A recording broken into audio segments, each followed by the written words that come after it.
Parce que ce qu'il faut voir, et ça c'est ça est assez important en termes de compréhension, nous on amène souvent les clients à se poser ces questions-là. C'est un outil transversal, je le répète, mais par contre les projets ne sont pas tous transversaux, on ne va pas s'intéresser à tout de suite. Et donc, il y a d'un côté l'interne, les employés pour simplifier, il y a d'un côté ce qu'on appelle l'entreprise étendue, hein, tu as bien expliqué tout à l'heure, les gens avec qui, ce que je dis souvent, c'est qui c'est l'entreprise étendue, ben, les gens avec qui contractuellement, à un moment donné, vous pouvez signer un contrat. Ouais, c'est simple. Et ça va jusqu'au client éventuellement, parce qu'on signe un contrat avec un client, des fois pas, des fois oui. Et puis ensuite, il y a le grand web, c'est-à-dire cette immensité de milliards de personnes qui sont là, et qui éventuellement sont des gens, on ne sait d'ailleurs pas, peut-être devenir nos clients de demain, etc. Bon. Ok, ça fait un peu trois grandes populations. On voit bien d'ailleurs qu'on multiplie par 100 à chaque fois le nombre de personnes. On rajoute des zéros derrière. Et bien en fait, le réseau social, il peut être mis à tous les niveaux. Et ensuite, il peut être soit un levier de productivité. Quand on est en interne, bah oui, c'est juste travailler mieux, aller plus vite, être agile. Commencer à faire de l'impulsion business et être capable d'avoir un effet de levier, bah c'est typiquement sur les partenaires, on voit bien ce que ça veut dire. Hein. Vous faites une action et ça va se diffuser. Commencer à être un outil de lead generation, qui est quand même une des problématiques assez clés dans tout business, en particulier B2B, mais même au-delà. Et puis aller jusqu'à la communication. Voilà. Et souvent d'ailleurs, si vous lisez les papiers autour des réseaux sociaux, moi il y a des choses des fois qui me surprennent, c'est que les gens disent mais non, c'est pas ça le réseau social, mais non, c'est ça. En fait, c'est juste parce qu'il y en a un qui parle d'ici, l'autre parle de là. Ils ont tous les deux raison. C'est pas juste les mettre d'accord, c'est parce qu'il se trouve que oui, on peut faire de la productivité, oui, on peut faire de la communication. Et par contre, il faut savoir, dans tous les outils, à quoi il sert. Donc, nous, par exemple, là, je vous ai mis après des logos là-dessus. Bah, selon les organisations, ils ont plus ou moins... Big, par exemple, la PLV, c'est juste une question de productivité interne, de l'agilité. Parce que leur problème, c'est que ça met trop de temps au niveau mondial à déployer ça. Bon, bah voilà, avec le réseau social, il peut le raccourcir, donc c'est une agilité interne. Renault, c'est déjà plus de l'impulsion business. La question, c'est comment je fais dans tout mon... Parce que j'ai aussi un réseau de partenaires, hein, les gens, maintenant, là, les Polonais, les Italiens, et des fois, les succursales, elles ne sont pas détenues en propre par Renault. Donc, c'est des partenaires, vous voyez toute la logique de franchise avec ce que ça veut dire. Et des fois, ils sont franchisés Renault et aussi Volkswagen. Bon, vous voyez, donc, c'est de là. Comment est-ce qu'on fait pour faire de l'impulsion business? Bon, voilà. Vous voyez, ça vous donne un peu Et donc, la question, après, quand on lance un projet, c'est de se dire, au fait, qu'est-ce que je veux faire? Et on en revient aux bons vieux fondamentaux d'entreprise, c'est que, ça c'est une grande différence par rapport à Facebook. Quand je suis dans Facebook, moi, je fais ça pourquoi? Pour le fun, comme diraient les jeunes. Pour moi, parce que j'ai envie, parce que j'ai envie de tout le temps. Quand on met en place un réseau social d'entreprise, moi je dis, attendez, ne faites pas ça pour rire, justement. Les réseaux, je vais mettre un réseau parce qu'on ne sait jamais. Non, je vais mettre un réseau social, pourquoi? Parce que, par exemple, je veux gagner du temps sur ma réponse à mes devis. Parce que je veux qu'en interne, l'information passe d'un seul. Parce que je veux des remontées clients. Voilà. Donc, à partir du moment où on a un objectif, du coup, voilà, on peut avancer. Alors nous, une des particularités de notre réseau, c'est ça aussi, c'est clairement, et bon, tous les outils ne sont pas comme ça, hein, du marché, hein, il y a un vrai choix. Il y a des gens qui ont dit, bon, c'est un outil, donc il ressemble à un outil, un peu comme Outlook. Outlook, c'est Outlook. Vous l'utilisez, puis vous ne changez pas. Vous pouvez le paramétrer un peu pour vous, mais il ressemble toujours. Il n'y a pas plus un Outlook qui ressemble à un autre Outlook. Bon. Alors que nous, l'analyse qu'on fait, comme en plus on est rapidement dans des entreprises étendues dans le business, bah, c'est que justement, le réseau social doit ressembler à votre entreprise. Donc nous, on a toute une logique de déclinaison et assez, qui va depuis un truc très neutre, qui est notre outil standard, jusqu'à un truc qui peut ressembler aux applications de type Renault ou aux applications de type Big, par exemple, pour prendre ces deux-là, parce que c'est des marques qui vont faire que, pour les personnes qui sont chez Renault, pour la personne qui est dans le réseau Pro+, quand il ouvre l'application Genspot en l'occurrence, eh ben, il ouvre en fait, pour lui, il ouvre une application Renault. Voilà. Hein, c'est une application en plus, et ça c'est important d'avoir cette approche-là. Bon. On a d'autres, parmi mes confrères, qui ont des choix totalement orthogonaux, qui disent non, l'outil est toujours pareil, parce que comme ça, voilà, un peu comme Outlook. Voilà. Donc nous on a vraiment cette approche-là, ce qui nous rend, comme je dis souvent, plus business que outil. Hein, il y a aussi cette dimension-là. Alors, un truc aussi pour tuer plutôt, qu'est-ce qu'il y a au niveau des réseaux sociaux, et ça je pense que ce slide va disparaître dans le temps, et c'est tant mieux. Nous, dès le départ, on a dit, il n'y a pas de... si vous faites un coup de curseur en arrière, on disait avant, mais est-ce qu'il faut que je lance des blogs? Non, on lance des wikis. Ah, mais ça ne marchera pas les wikis, il faut que tu fasses du microblogging. Il y avait une espèce de querelle de chapelle comme ça, de savoir qu'est-ce que c'était le social. En fait, c'était un peu ça. Et puis regardez aujourd'hui, c'est quoi le social? Justement, les réseaux sociaux, bah, ils ont juste avaler tout ça. Et nous, par exemple, aujourd'hui, dans notre système, ce qu'on appelle les spots, hein, qui représentent un peu les groupes, il y a tout. Il y a tout, et on ne se pose pas la question, et d'ailleurs c'est un truc assez simple pour les clients, ils ne disent pas est-ce que je lance un blog? Non, j'ai un groupe de personnes que je dois animer, si je dois publier, ce sera plutôt un blog, si je dois écrire en collaboratif, ce sera plutôt aussi, mais c'est plutôt le rapport à l'usage qui renvoie et non pas à un choix préalable d'outils. Et si vous regardez alors là, tous les acteurs du réseau social, même ceux qui en étaient un peu éloignés, ils ont convergé vers ça. Bon. Donc ça c'est un point aussi important, d'où cette centralité finalement du réseau social, qui là aussi n'était pas du tout le cas il y a encore 3 ans, hein, vous aviez des acteurs très segmentés. Alors nous, vous avez bien compris, donc on a vraiment cette idée de rendre le levier social. Mais le problème, c'est que on est dans une entreprise, donc une entreprise, ça a un existant. Pire que ça a même des process. Hein. C'est pas Facebook où je suis tout seul et j'ai ma page et je me lance, ça y est, c'est la première fois que je fais. C'est qu'une entreprise, elle a déjà tout un ensemble de process. Donc nous, on a aussi, dans le réseau social, un autre, et ça c'est notre grand différenciateur aussi sur le marché, on peut rendre l'entreprise qu'on appelle social ready pour rendre sociaux justement ces processus. Parce qu'il y a un paquet de processus en fait qui peuvent devenir justement, donc là on rentre dans complètement social ready. Et des choses auxquelles on ne pense pas d'ailleurs. Je commence exprès par ceux auxquels on ne pense pas, parce qu'on pense souvent au réseau social, communauté pratique. On va mettre les gens du marketing ensemble, on va mettre les gens des commerciaux ensemble, et comme ça il va se passer des choses. Nous on dit ça, niet, c'est pas comme ça que ça fonctionne une entreprise.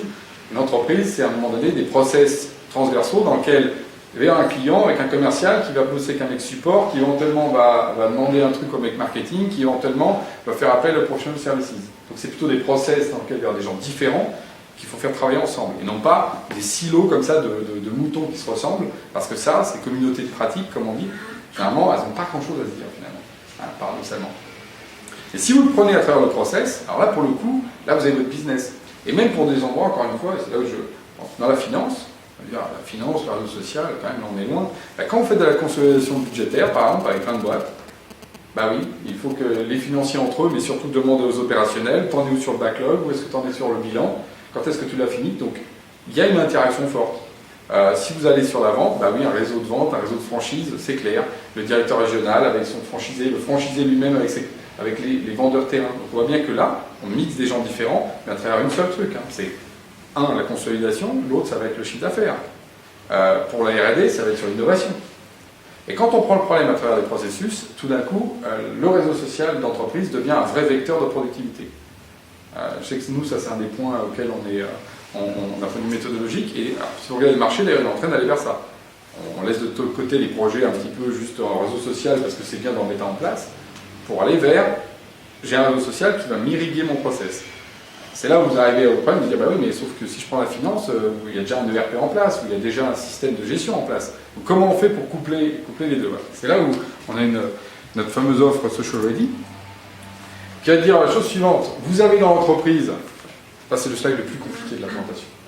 On est au summum là, des boîtes. Vous avez donc, d'un côté, je reprends l'interne, l'externe.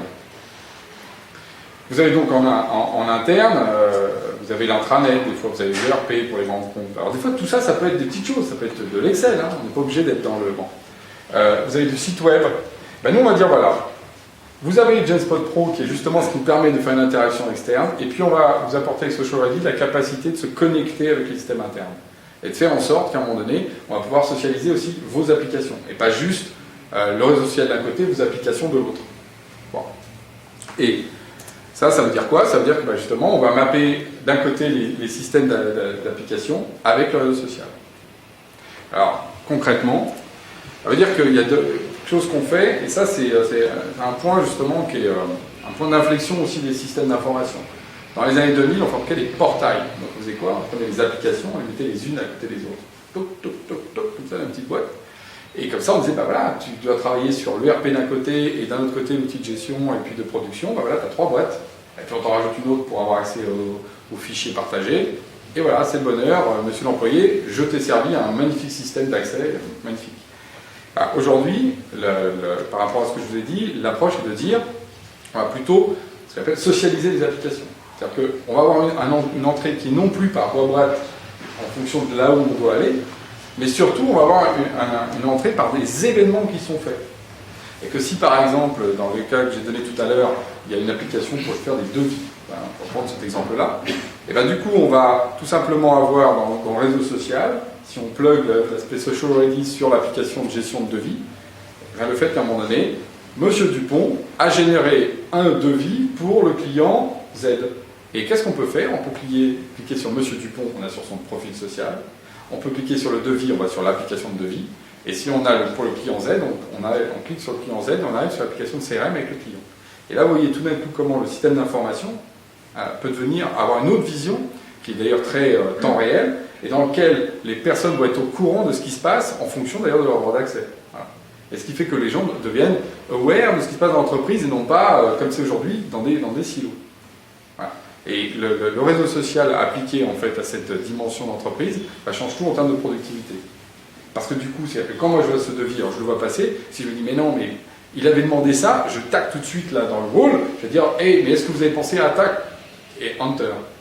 Chose qui aujourd'hui est totalement impossible parce que le devis va être émis dans une application de devis par la personne qui le fait, puis moi je suis pas au courant jusqu'au jour où le client il m'appelle pour dire mais comment ça se fait que. Voilà.